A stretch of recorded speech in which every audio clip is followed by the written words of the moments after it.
ನಮಗ business man ಯಾರಂತ ಗೊತ್ತೈತಿ, ಬಟ್ ಆಂಟರ್ಪ್ರಿನರ್ ಅಂದ್ರ come on guys, let's understand who's entrepreneur. ಇವರು ಎಲ್ಲಾರ ತರ ಬಿಸ್ನೆಸ್ ಐಡಿಯಾನ ಹೇಳ್ಕೊಂತ ಅಡ್ಯಾಡಂಗಿಲ್ಲ, ಮಾಡಿ ತೋರಿಸ್ತಾರ. ಯಾಕಂದ್ರ ಕಾರ್ಯರೂಪಕ್ಕೆ ತರದ ಉಪಾಯ ಖಾಲಿ ಚಿಪ್ಪಿಗೆ ಸಮ ಅಂತ. ಇವ್ರು ಯಾವಾಗ್ಲೂ ಪ್ರಾಬ್ಲಮ್ ನ ಕಡಿಮೆ ರಿಸೋರ್ಸ್ ಅನ್ನು ಬಳಸಿ ಸಾಲ್ವ್ ಮಾಡುವಂತ ಆಪರ್ಚುನಿಟಿಗೆ ಕಾಯ್ತಿರ್ತಾರ. ಇದಕ್ಕ ಕಾಸ್ಟ್ ಎಫೆಕ್ಟಿವ್ ಮೆಥಡ್ ಅಂತ ಕರೀತಾರ. ಆಲ್ರೆಡಿ ಬೆಳೆದ್ ನಿಂತ ದೊಡ್ಡ ದೊಡ್ಡ ಕಂಪನಿಗಳು ಈ ಮೆಥಡ್ ನ ಫಾಲೋ ಮಾಡೋದು.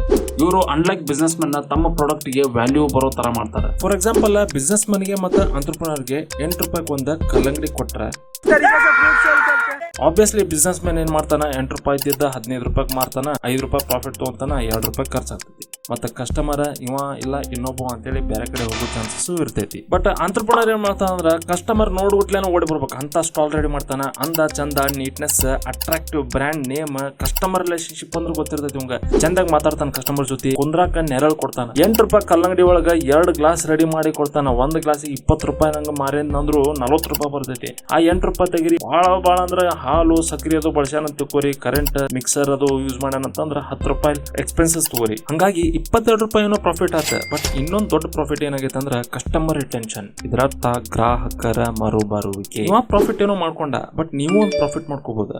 ಹೆಂಗಂದ್ರ ಆ ಸಬ್ಸ್ಕ್ರೈಬ್ ಬಟನ್ ಒತ್ತೋದ್ರಿಂದ.